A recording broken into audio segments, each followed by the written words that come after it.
nothing left to lose now. Everything to prove now.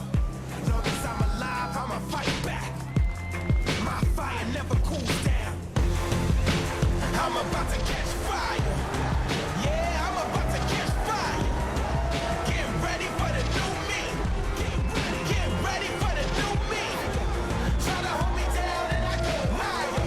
Try to put me out and I go louder. I'm a fighter, a survivor. Stand back while I catch fire.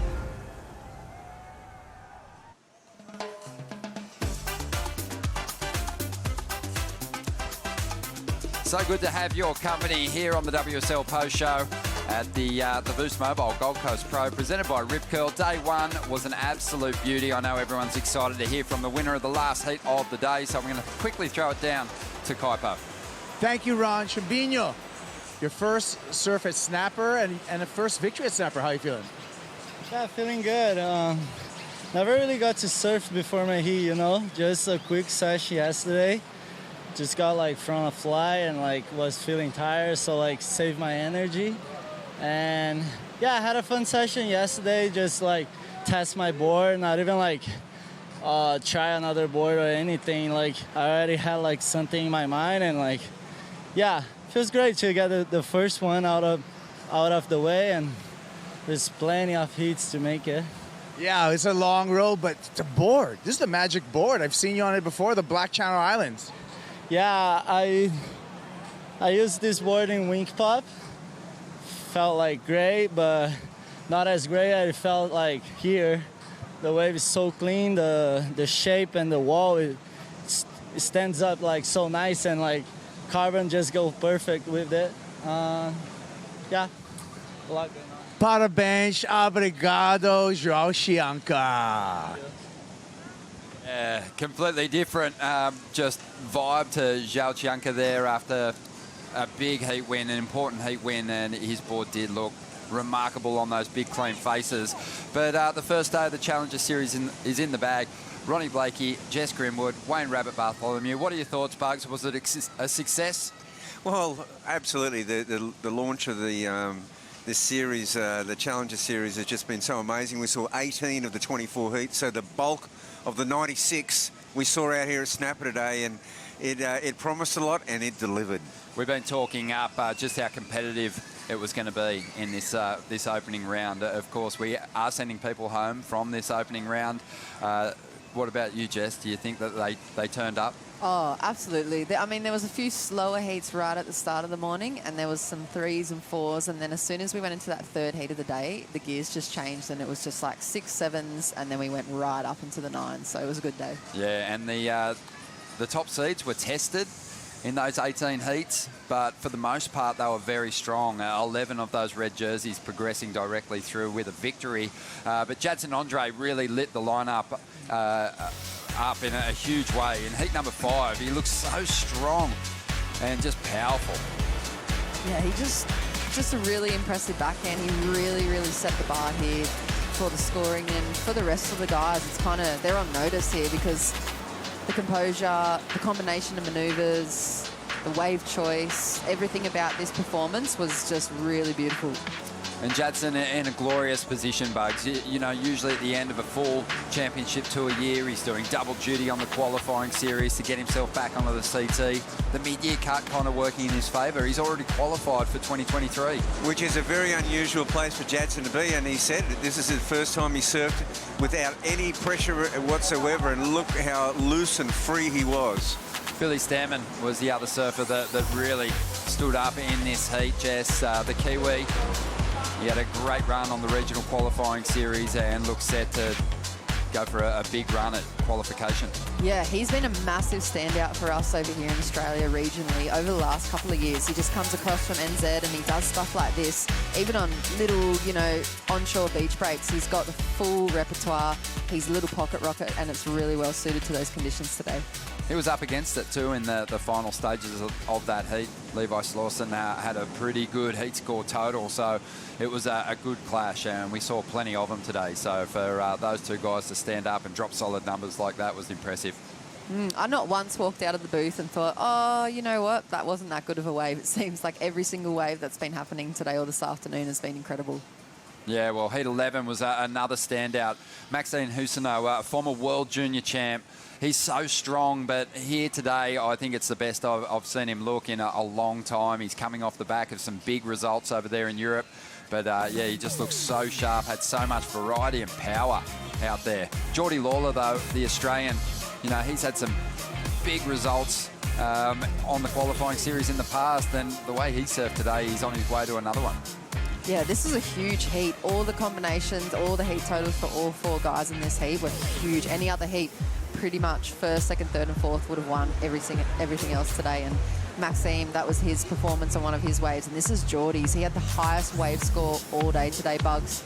How's this for wave choice? Yeah, this is just a bombing wave at snapper overhead, and it has this holding its body all the way through to the little Marley section. And the backhand surfing is certainly not at a disadvantage at snapper rocks at this size. You know, it was the turns, but also the style, just so silky smooth and just incredibly well put together. Each of his rides absolutely hammered that wave. And both those guys pretty happy with their effort here in the round of 96. Really solid stuff from them. And that ride, it was so worthy. Geordi's wave, 9.43. I think we'd seen a lot of start to finish, backhand blasts, good forehand combos as well. But for me, that was one of the tallest walls that came in today, Bugs, and he just took it to pieces. And he had to, because even the surfers that came third and fourth were high points in that heat. That was an amazing heat from start to finish. We've kind of already spoiled this one, but we're going to have another look at it now. The Boost Mobile wave of the day does belong to Geordi Lawler, 9.43, and I'm glad we're getting another look at it. Just that clean style for me is what really set this wave apart, and just patience from start to finish. He just picked his moments and absolutely smashed the big scoring opportunities on this one.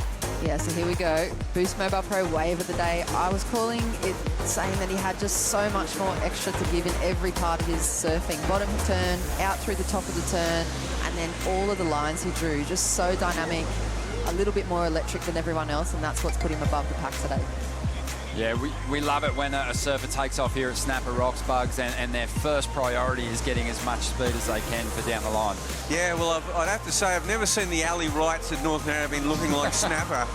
That Geordi Lawler looked like he's born here. And he did allude to, you know, the challenges that he's faced already throughout the qualifying this year. I mean, it's nice to see him turn up. I think he's kind of at that point that Jacko was last season or the season before, where he's just had enough and he's like ready. He's like, this is my time. He said it in his post-heat. This is my time now. I'm ready for it. Yeah, well, he had that punishing situation where people are dropping out. You're getting the call up to be a replacement in CT events, and mentally you're not really prepared for those moments. You want to seize those opportunities, Bugs, but hard to just get the call and jump on a plane, get to Hawaii and paddle out in maxing pipe. Yeah, that was a big call for Geordi Lawler to have to do that. He got one insane wave at Pipeline in his heat, but it wasn't enough. He's got the talent for sure. So we'll see how he fares in this contest. There's still more to come on the WSL Post Show. After the break, we're going to have a look at today's top 5.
Ronnie, Jess and Bugs here for the WSL Post Show, running through what was an eventful opening day of competition here at the Boost Mobile Gold Coast Pro, presented by Rip Curl. And it's fantastic to have your company. Of course, we got through so much of the contest, but with these Challenger Series events, we kick off with the round of 96. We couldn't even get through the entire first round, Bugs. It's a big first round. It takes a lot out of us, mate. Well, you know, it's a 30-minute heat, which is great. I mean, they're coming from all over the world and getting a 30-minute heat. At least you get a shot out at snapper, and you know, that's still 9-10 hours of surfing. So, saw so many great talents, but we've still got some big first-round heats to finish off. Julian Wilson is coming up, and looking forward to seeing what he brings to this Challenger Series event. Of course, he's had a bit of a hiatus from competition, but he has got fantastic memories of competing here on the Gold Coast, Jess, with a famous victory. Yeah, and can you imagine setting the scene for tomorrow here on the Gold Coast? It's a Sunday. It's going to be pumping waves, potentially, and we're going to have the biggest names in surfing right here. Look at the heat that he's found himself in. Talk about a test. Ryan Callanan, Alex Ribeiro, he's been on the CT before, Santiago Munez, the Argentinian, younger brother of Alejo, who's surfs much the same. This is going to be a good test for Julian. I know he's kind of easing his way back into competition, Bugs, but he's a born competitor. He's going to want to put on a good show. Yeah, it's a tough heat. It's an amazing heat, and of course he's got the track record out here at Snapper Rocks. He's been surfing in here in competition since he was a 16-year-old wild card. Exactly. This was a big win in 2018, and just prior to the season getting underway, he stacked his mountain bike and ruptured his AC in his shoulder, and he could barely lift his arm. He had a really hard time paddling. Anytime he took a wave, he basically called for the ski, but he got the job done. The event moved down the coast, or up the coast, I should say, to Kira, and it might have worked in his favour, Jess, because turns were kind of a problem for him, and today, on this day, he only had to think about one thing, and that is locking into the pit. Yeah, exactly, and I think he's spot on there. I think that's all he had to do, and that's what it took to win, and those conditions, incredible for that win there. This is he couldn't even hoist the trophy. His arm was so stuffed, but he is a guy, Bugs, that could come back into this event and really get on a special kind of role. He's just got so much talent. We are looking forward to seeing Julian Wilson take to the water, that's for sure. He's got a tough heat.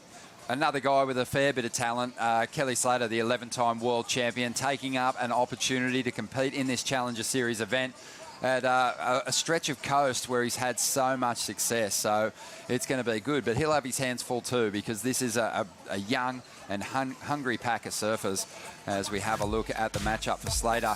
Ketut Agus, the young Indonesian. Jorgen Kusane, he's actually come very close to qualifying in the past, and Stu Kennedy, who's semi-finaled here in the CT event before. Yeah, and puts Stu Kennedy on a right-hand point break. I mean, he is spelling out danger for Slater straight away, I think. Yeah, unbelievable. But let's dive into some of Kelly's highlights here on the Gold Coast, Bugs. You've seen most of these performances with your own eyeballs. He just has done it in all kinds of conditions. Yeah, he surfed all our breaks at the highest level. He's won at Burley, he's won everywhere. He's won at Snapper, and no one's won more. Yeah, amazing. I love it when Kelly gets the opportunity on a clean wall here at Snapper Rocks in particular, and starts to let go of that big, powerful, trademark forehand gouge. It's one of the most unbelievable turns in surfing. There's a statue made of it over there in Florida. So if he gets that opportunity, I think we'll see him go a long way in this draw. Yeah, it's going to be great to see the 11-time world champion take to the water at Snapper. That's a special thing for a Sunday. Yeah, what do you think it means to the crew here, the fans, to see Kelly pull on the jersey and paddle out at Snapper? Oh, it's one of those things it's like you have to experience in history. It's not going to go on forever, or it might in Kelly's case. I'm not sure if he's ever going to retire, but I could hear the buzz around it already today. You could hear the crowd talking about it, and you just really could feel that everybody's just waiting. Like you said, Bugs, what better way to spend a Sunday than on the beach here at Snapper watching Slater? It's like incredible. Yeah, everyone's on Kelly watch. He generally slinks into the competitor's area with a towel over his head, keeps it pretty low profile. But once he hits the lineup, that's when the true show begins. And speaking of great shows, today was unbelievable. It's time to dive into the top 5, kicking off with Imai Kalani de Volt, who lit up things in the first heat of the day, Bugs. Oh, I love this guy surfing. He's just brought it to Snapper Rocks, and we saw him in action. at Bells in the West, and okay, things didn't go his way completely, but wow, he was on fire here.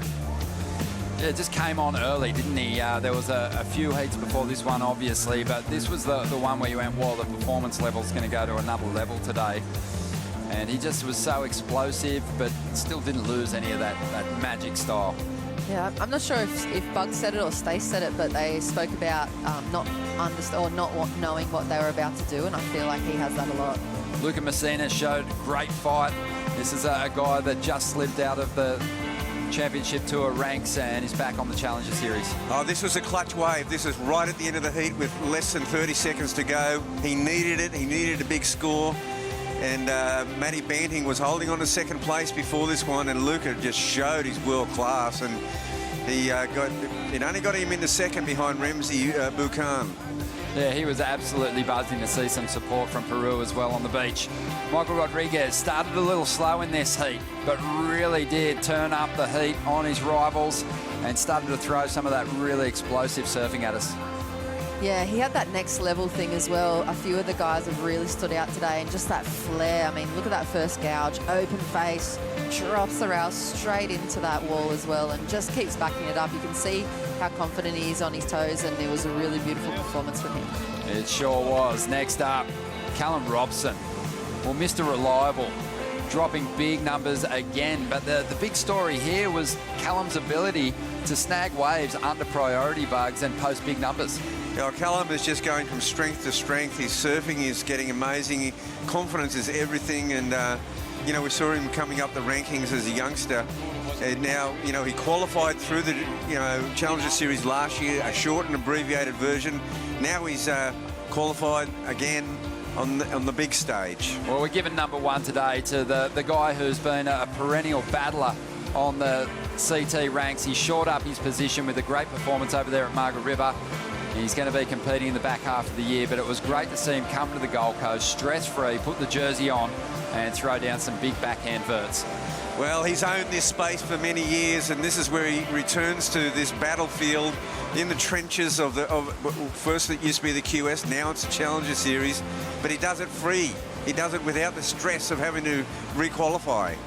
Yeah, I don't know how many more of these Challenger Series events we'll get the opportunity to see him in, but right now relishing the chance to see the always smiling and always highly entertaining Jadson Andre compete here. Yeah, he's one of the most loved guys around contest site too, isn't he? Everyone's got time for him, and he's got amazing amounts of time for you as well. Bugs, what can we look forward to over the next few days, swell-wise? Well, it just looks like, you know, we've got a bit of a wave train happening. It might go a little bit more east and more southeast as well in the next few days, but as long as it keeps that little bit of east in it, we get that run down through the point, you know. But when the banks are like this, it's a wave magnet. Bring it on. Thanks for organising today, the swell and everything. It was fantastic. Yeah, the wind was a bit funny for a while, but we fixed that too. Perfect, mate. Well, we'll be down here bright and early tomorrow, hopefully to get those last few heats of the first round completed for the men, but the women are on standby too, so tune in bright and early. Right now, though, it's time for some highlights.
one desire. Please me in a ring of fire. Sweet dreams in a blackened heart. Diamonds and shooting stars. This copyrighted event broadcast is produced by the World Surf League for broadcast around the world and may not be retransmitted, reproduced, rebroadcast, or otherwise distributed or used in any form without the written consent of the World Surf League. One can love.